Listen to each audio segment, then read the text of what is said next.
আসসালামু আলাইকুম ওয়া রাহমাতুল্লাহ নাহমাদুহু ওয়া নুসাল্লি আলা রাসূলিহিল কারীম আম্মা বা'দ ফাউযু বিল্লাহি মিনাশ শাইতানির রাজীম বিসমিল্লাহির রহমানির রহিম।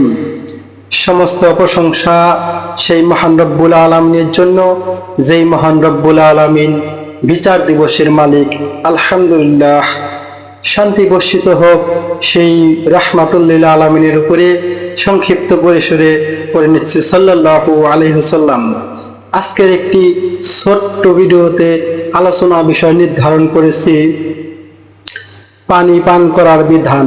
রাসূল সাল্লাল্লাহু আলাইহি ওয়াসাল্লাম পানি পান করা কিরকম ভাবে পানি পান করতে বলেছেন সেই সম্পর্কে আজকের এই ভিডিও ক্লিপ। এই ভিডিও ক্লিপে আমি আলোচনা করার চেষ্টা করব পানি পান করার 5টি বৈশিষ্ট্য, 5টি নিয়ম এবং 5টি শিষ্টাচার। 5টি শিষ্টাচারের মধ্যে অন্যতম শিষ্টাচার, অন্যতম বৈশিষ্ট্য বা অন্যতম নিয়ম হচ্ছে পানি দাঁড়িয়ে পান করা যাবে না। রাসূল সাল্লাল্লাহু আলাইহি সাল্লাম কঠিনভাবে নিষেধ করেছেন। পানি দাঁড়িয়ে পান করা কোনো ক্রমেই যাবে না, এটা নিষিদ্ধ। রাসূল সাল্লাল্লাহু আলাইহি সাল্লাম কঠিন ও কঠোরভাবে নিষেধ করেছেন। অতএব বিশেষ কোনো প্রয়োজন ছাড়া, বিশেষ কোনো সমস্যা ছাড়া, একেবারে নিজ দেওয়ালে পিঠ না থেকে গেলে পানি দাঁড়িয়ে পান করা যাবে না। রাসূল সাল্লাল্লাহু আলাইহি সাল্লাম কঠোরভাবে নিষেধ করেছেন। 1 নাম্বার হচ্ছে দাঁড়িয়ে পানি পান করা যাবে না। আর 2 নাম্বার নির্দেশনা হচ্ছে পানি ডান হাতে পান করতে হবে। রাসূল সাল্লাল্লাহু আলাইহি সাল্লাম বলেছেন যে বাম হাতে খায় ও পান করে, এটা হচ্ছে শয়তান। শয়তান বাম হাতে খায় এবং পান করে।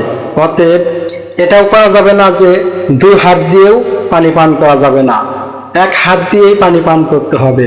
আমাকে তো একজনে বলেছিল যে এই 1 হাত দিয়ে পানি খাচ্ছ কেন? হয়তো তার জানা নেই, উনি ভাবেন যে 2 হাত দিয়ে বোধহয় পানি খেতে হবে। না, রাসূল সাল্লাল্লাহু আলাইহি ওয়াসাল্লাম বলেছেন যে 1 হাত দিয়ে, সেটা হচ্ছে ডান হাত দিয়ে। কারণ বাম হাত দিয়ে খায়ও পান করে, শয়তানের বৈশিষ্ট্য। অতএব বাম হাত দিয়ে না লাগিয়ে শুধু ডান হাত দিয়ে পানি পান করব ইনশাআল্লাহ। এটা ছিল 2 নাম্বার নিয়ম বা বৈশিষ্ট্য।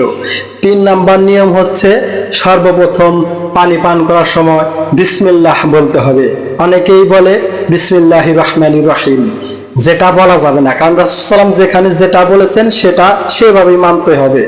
অতএব 3 নাম্বার যে বৈশিষ্ট্য বা 3 নাম্বার নিয়ম, সেটা হচ্ছে বিসমিল্লাহ বলে পানি পান করতে হবে।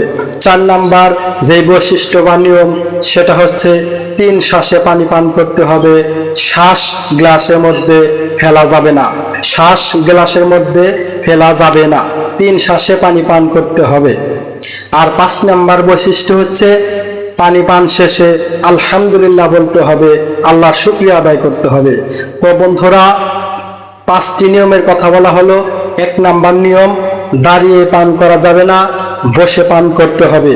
2 নাম্বার নিয়ম হচ্ছে ডান হাতে পান করতে হবে, অন্যথায় বাম হাত লাগানো যাবে না বা বাম হাত দিয়ে পান করা যাবে না, ডান হাতেই পান করতে হবে।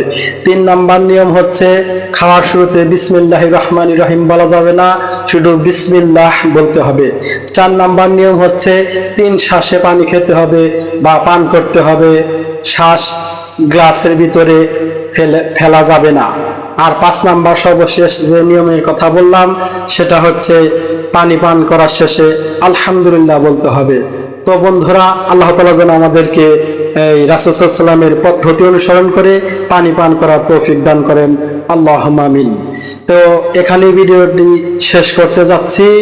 ভিডিওটা যদি ভালো লেগে থাকে তাহলে লাইক, কমেন্ট, শেয়ার এবং চ্যানেলটি সাবস্ক্রাইব করে আমাদের পাশেই থাকুন। জাযাকাল্লাহ খাইর। দেখা হবে আবার ইনশাআল্লাহ অন্য কোনো ভিডিওতে। ততক্ষণ পর্যন্ত মহান রব্বুল আলামিন আমাদের সবাইকে ভালো রাখুন, সুস্থ রাখুন, এই দোয়া এই দেওয়া মহান রব্বুল আলামিনের দরবারে রেখে এখানে আমার ভিডিওটা শেষ করছি। আসসালামু আলাইকুম ওয়া রাহমাতুল্লাহ।